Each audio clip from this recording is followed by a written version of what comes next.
Welcome to Business and Investing with Grant and Charlie, where we are here enhancing your complete set of skills to build wealth inside and outside your business.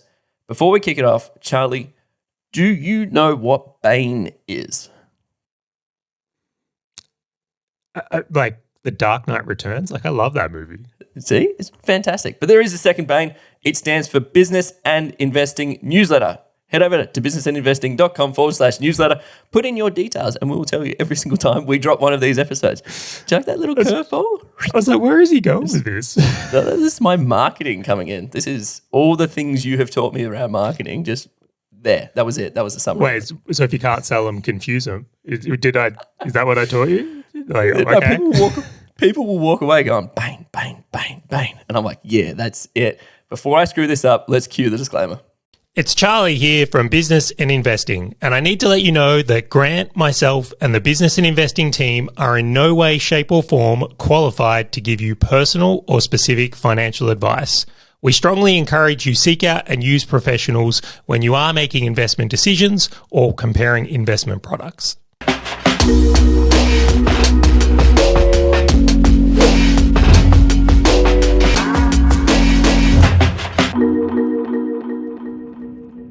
Grant, it's a special time of year. It's a bit warmer in Australia. The festivities in the air. It's award season.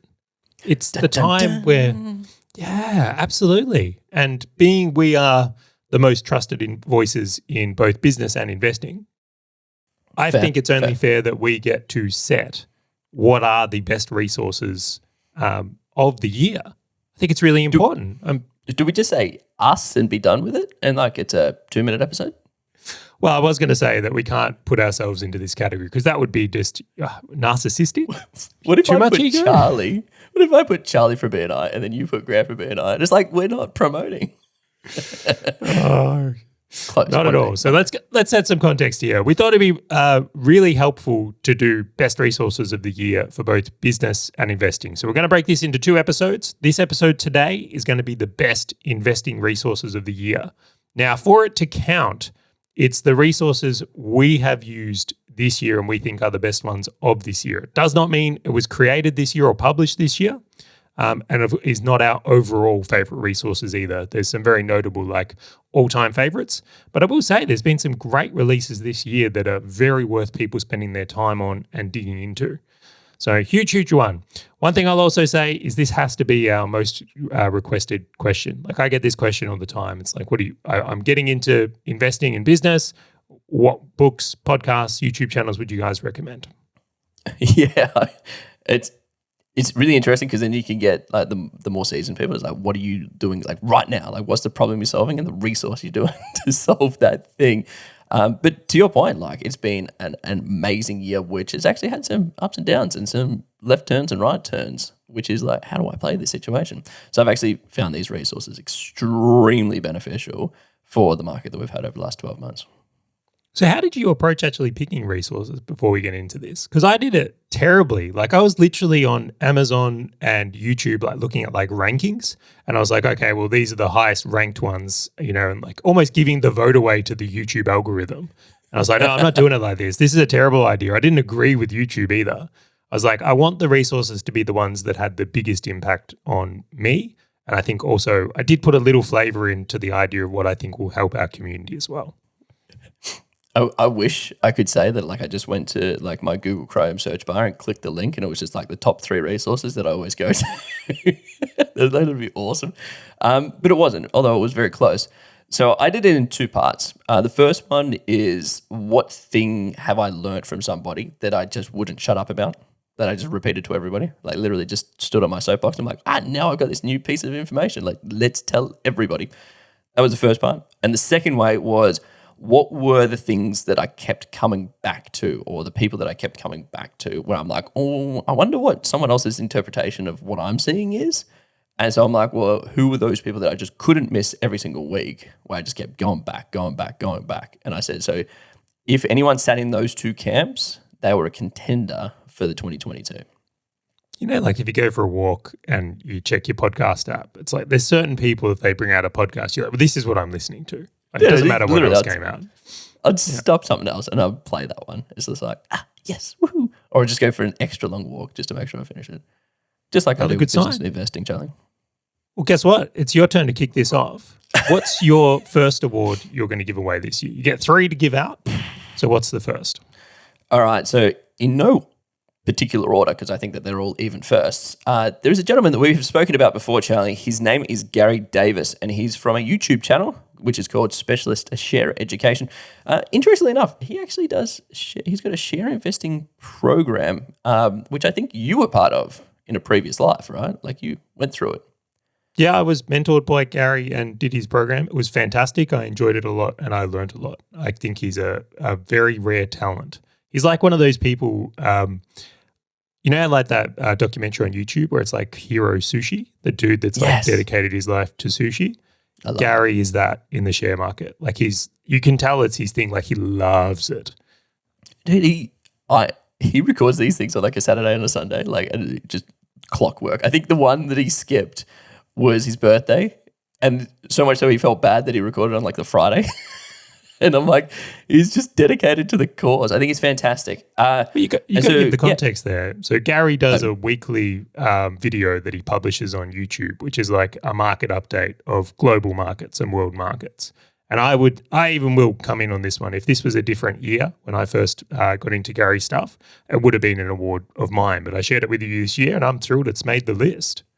It definitely has.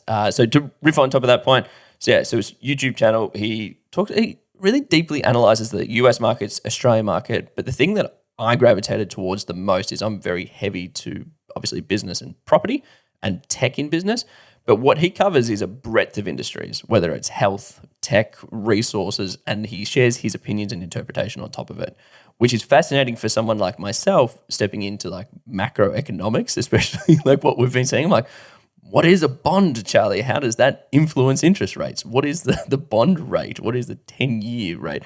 All of these things that I'm like, I kind of understand them, but I don't know what impact they could have. So it's been really insightful to see how he has interpreted it, which has kind of filled in a gap that I haven't had or an interpretation that I had, which might have been wrong, where I'm like, oh, wow, that's how someone else is thinking about the same situation. And so that was been one of the biggest things for me is just someone who has got a deeper knowledge in an area that I would like good knowledge, just to see him interpret a very volatile situation throughout the world. So that was like one of the biggest lessons I learned. So I think we can both agree that Gary is an absolute talent, but I'll use an analogy here that I think can be helpful because, again, I think he's just such a rock star.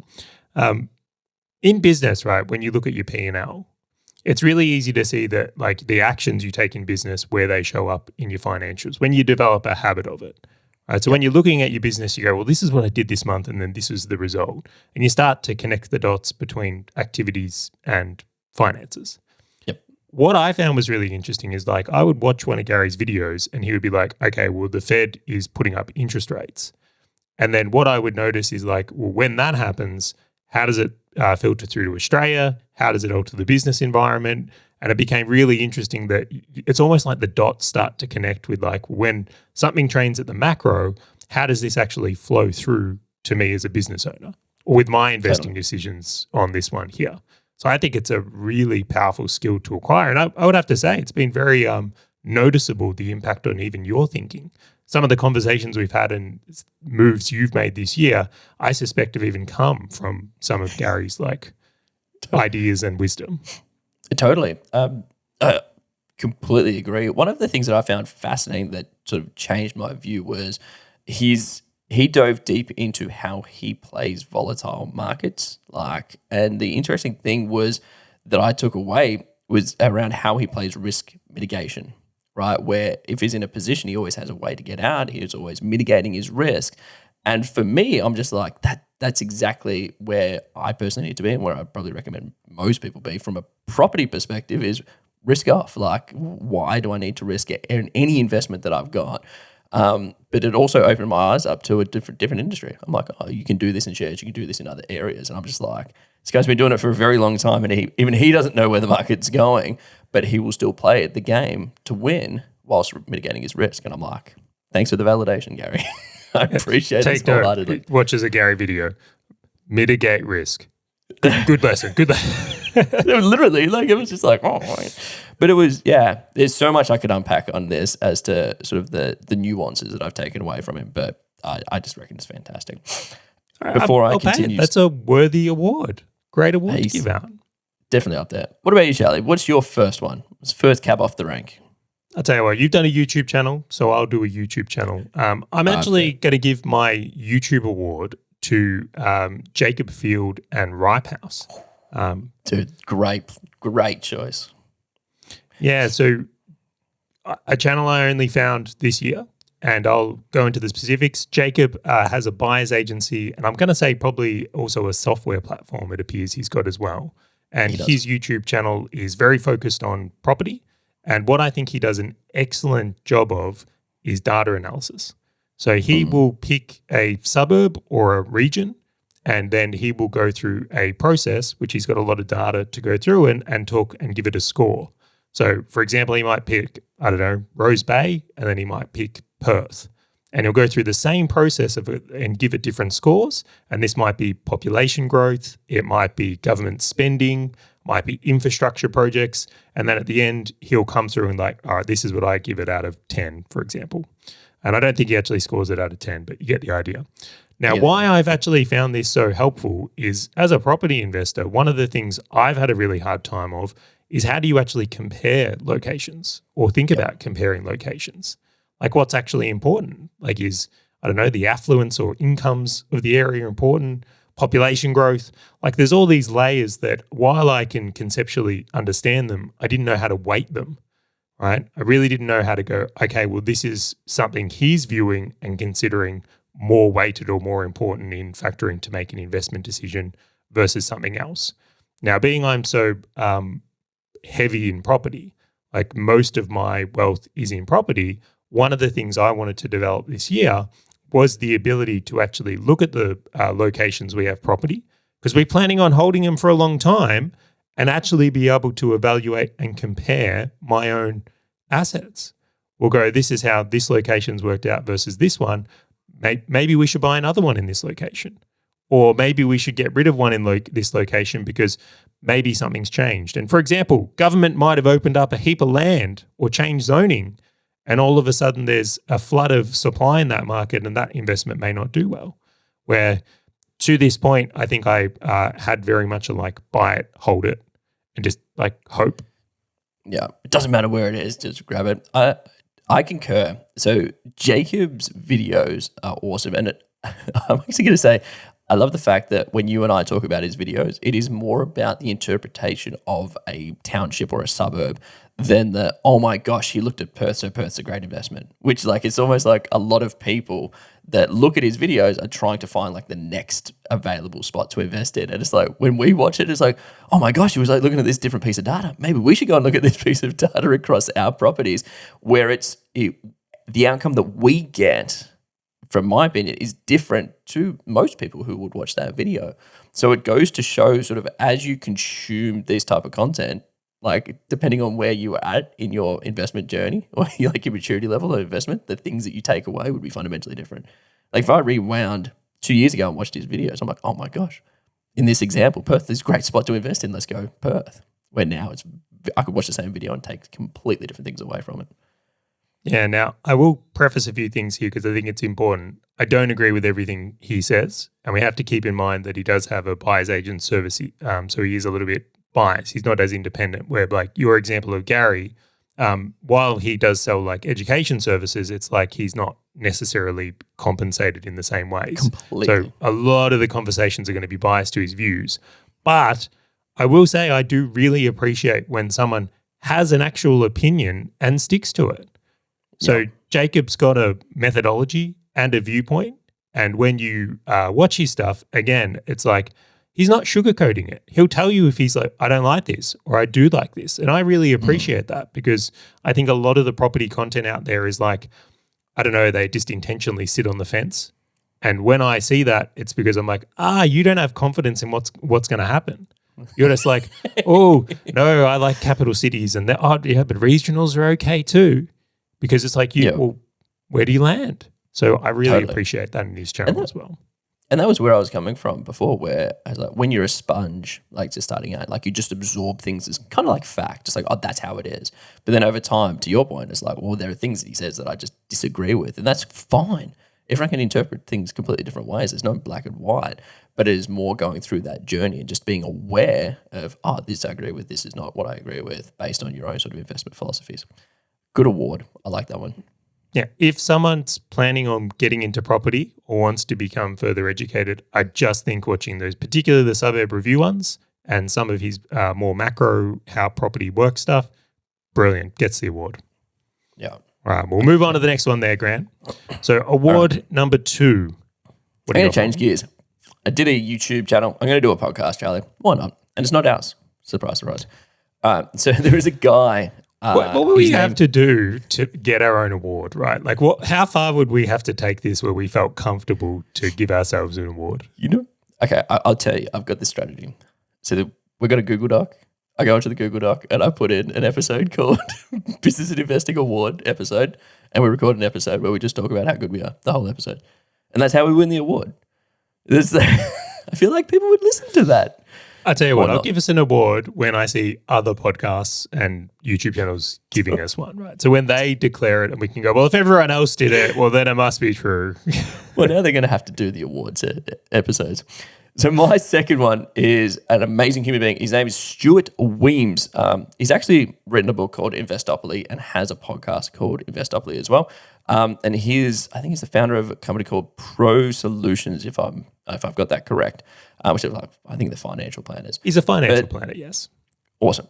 Look at this. I do know some things. This is awesome.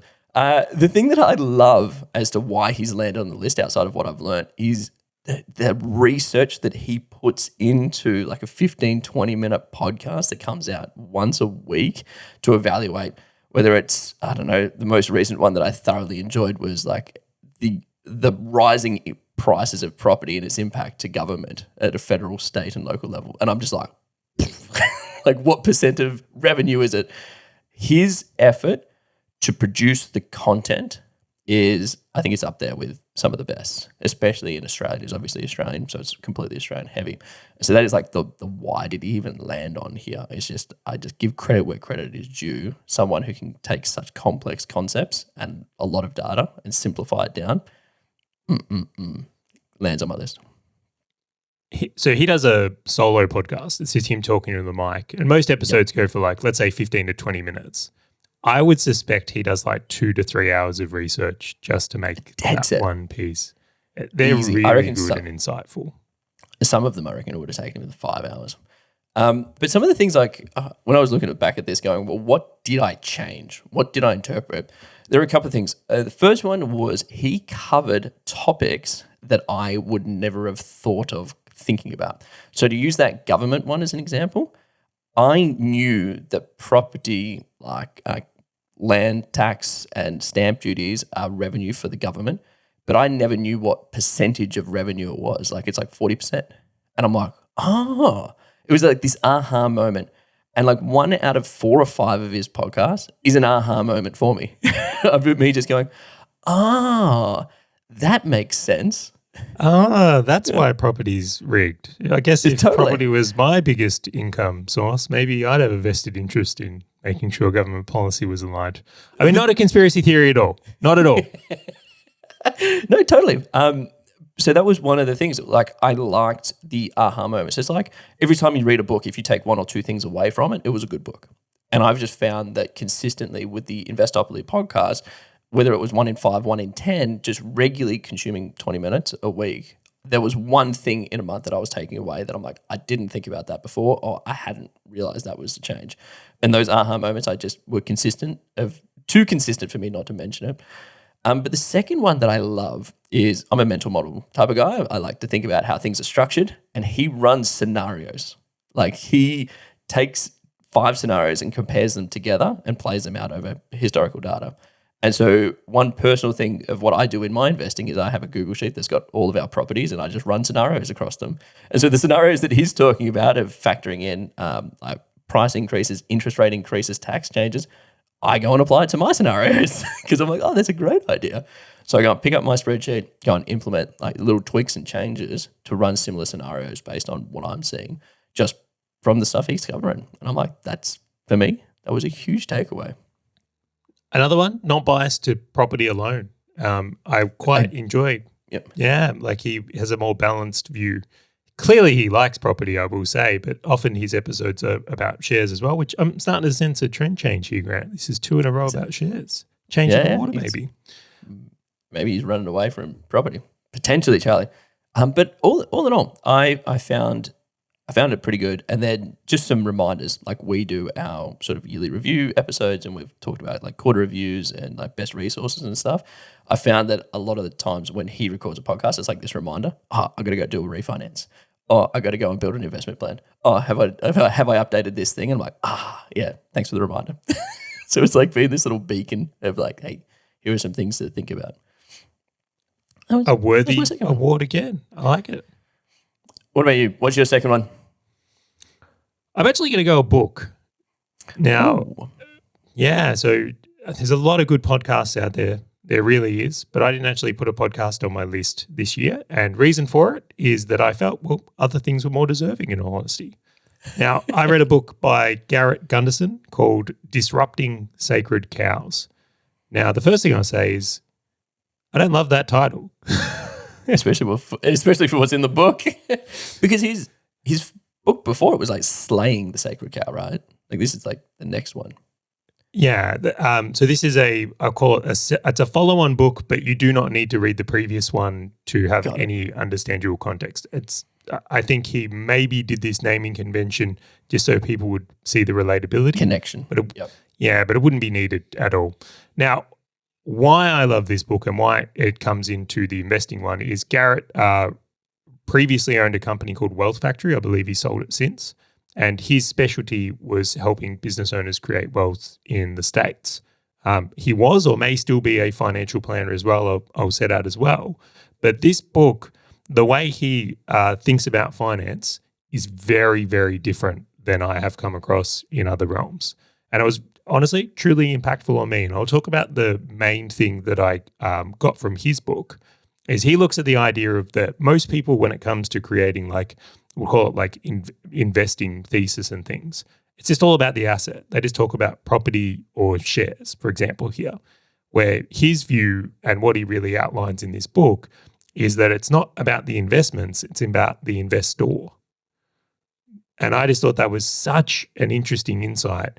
And the idea being, and I'll give you the example, if you're obsessed with real estate, not naming anyone, and it's like on the weekends, you're researching real estate and you read books on real estate and you're in that, the likelihood of you being successful in investing in real estate in that example is much higher because you're interested in it, you understand how it works, you're more prepared to face challenges, you will understand things and know things that will give you a significant edge over people that don't do that.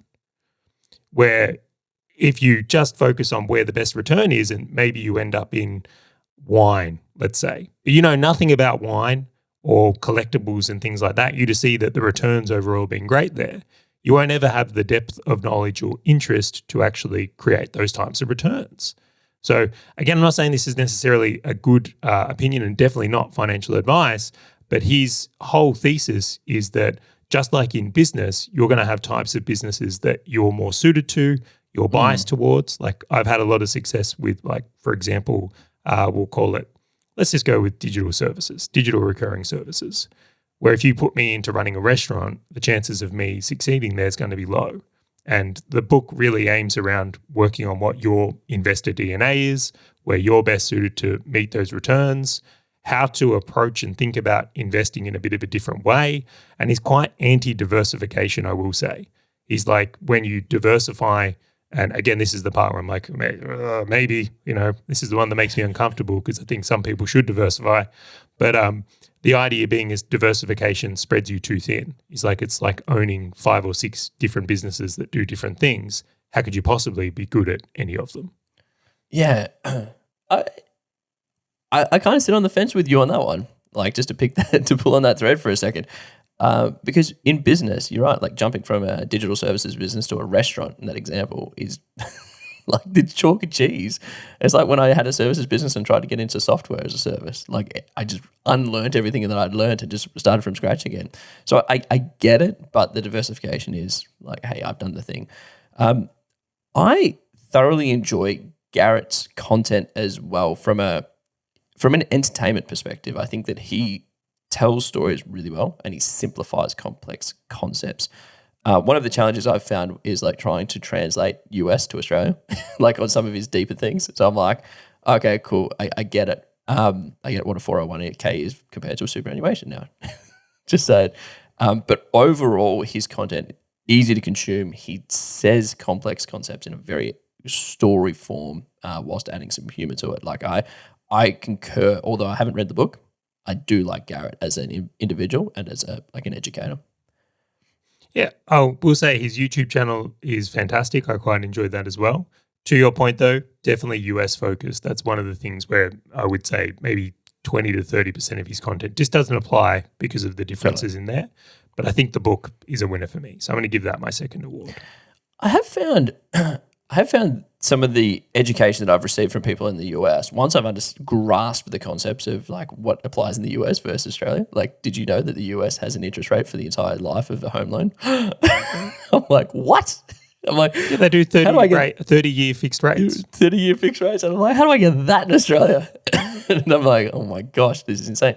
Once I understood sort of these nuances, the education from the US became so much more applicable. Like I could pick out what was applicable versus leaving behind the things of like, well, that just doesn't work here. That doesn't apply.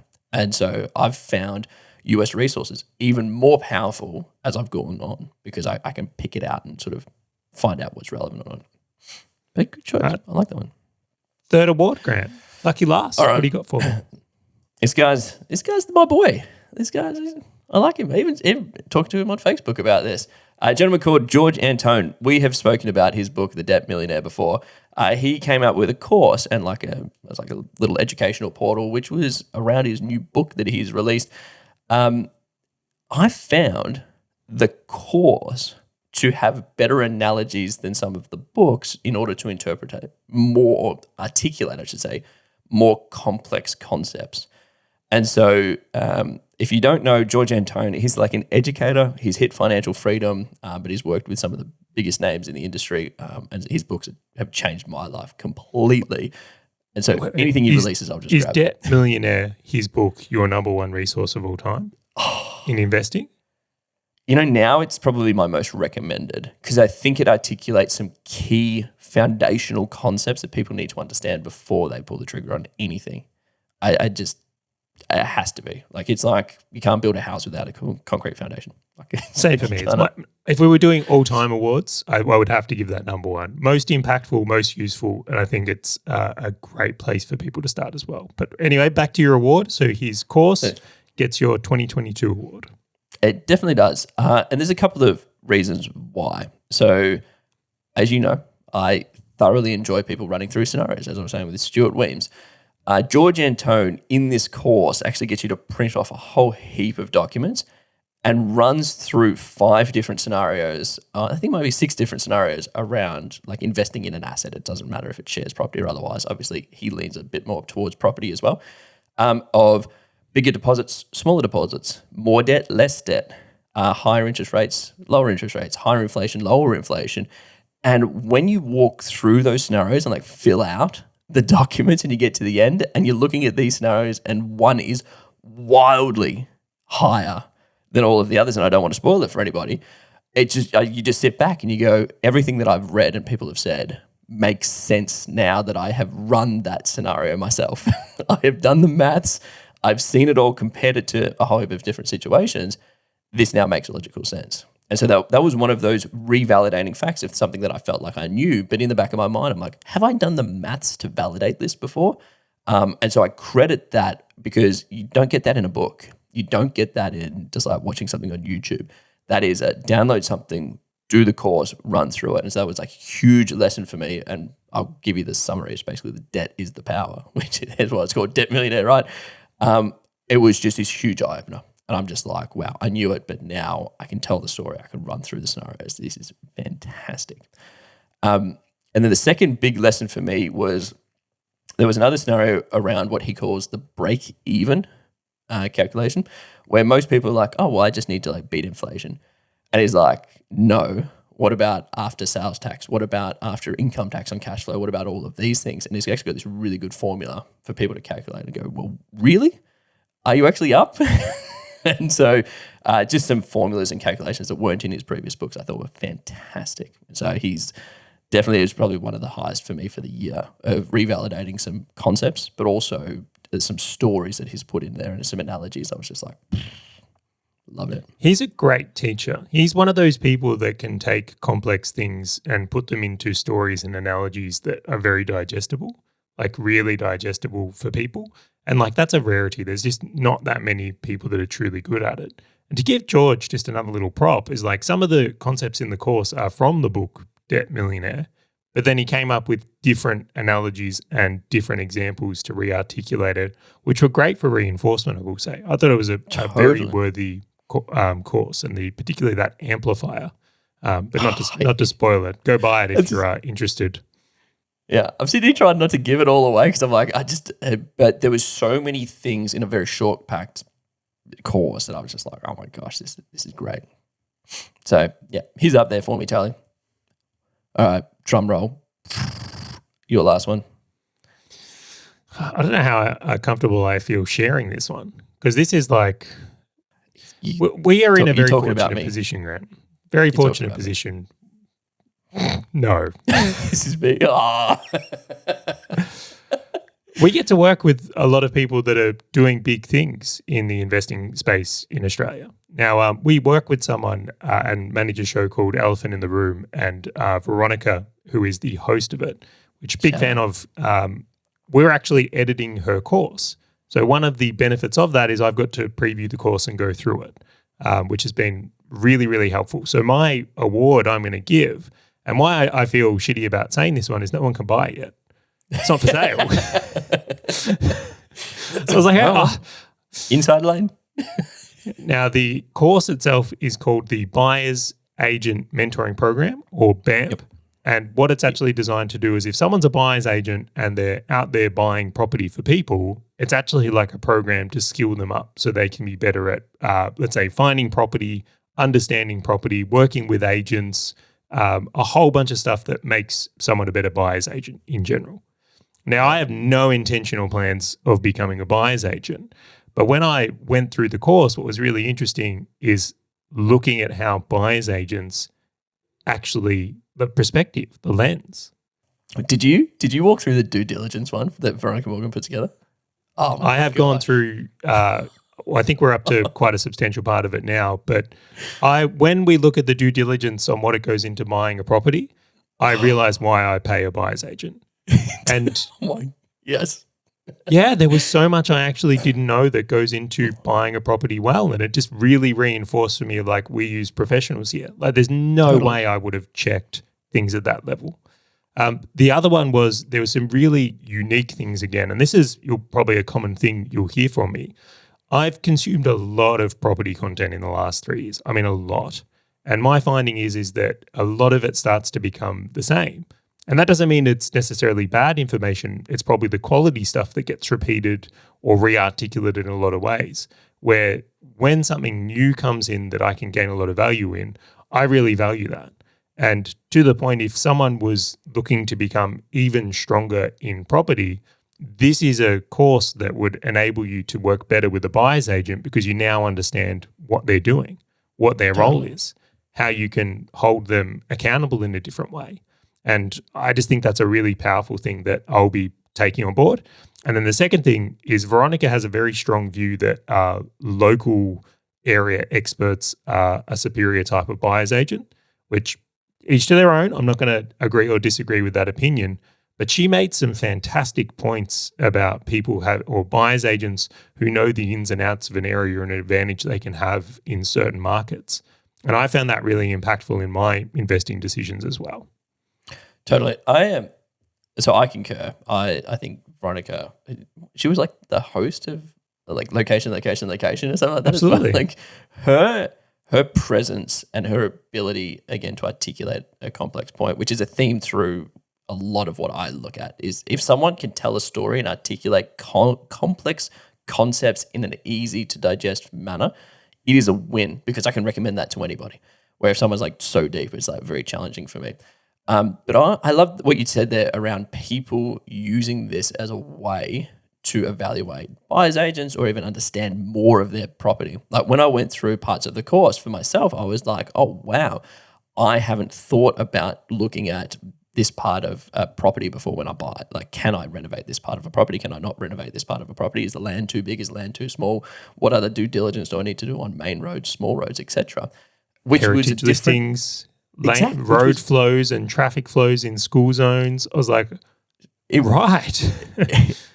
But then also looking at some of the data that she's picked out to put on top of it, I was like, I get this, which is a lens that is very different to what we were just walking through with like Jacob, right? Where Jacob like looks at like the township, like Veronica talks about that, but then goes into the actual individual properties. Like, well, this is what I care about. And I'm like, yeah, that's great. But it's so simple that most people would, one, relate to it, but two, understand it where they could build their own little checklist and walk through and go, I'm looking at these things when I'm talking to a buyer's agent.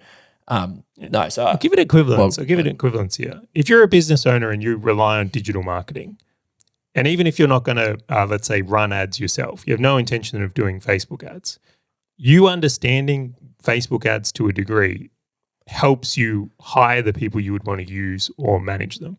So it's the equivalence in the investing world is what I would say I got out of it. So third award, absolutely.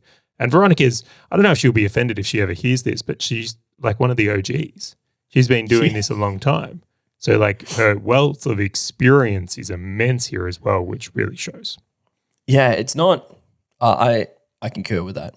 And I don't think she'll take offense to being an OG. Like she's just seen, I think she says like she's seen like 3 or 4 like market cycles and things like that, where she's actually been in the market, working with the market, buying properties from people in the market, which is just a history and a visibility that most people might not have seen. And so it's like, oh, well, this is exactly how it works. I concur. I support it. I like that 6th one. Well, there it is. What people think. That's the list. So anyone who's listening to this, I want to know what your list is. For the year of 2022, what were the top resources that you either just kept coming back to, that changed your way of thinking, that maybe presented a concept or a scenario that was far different to whatever you thought previously?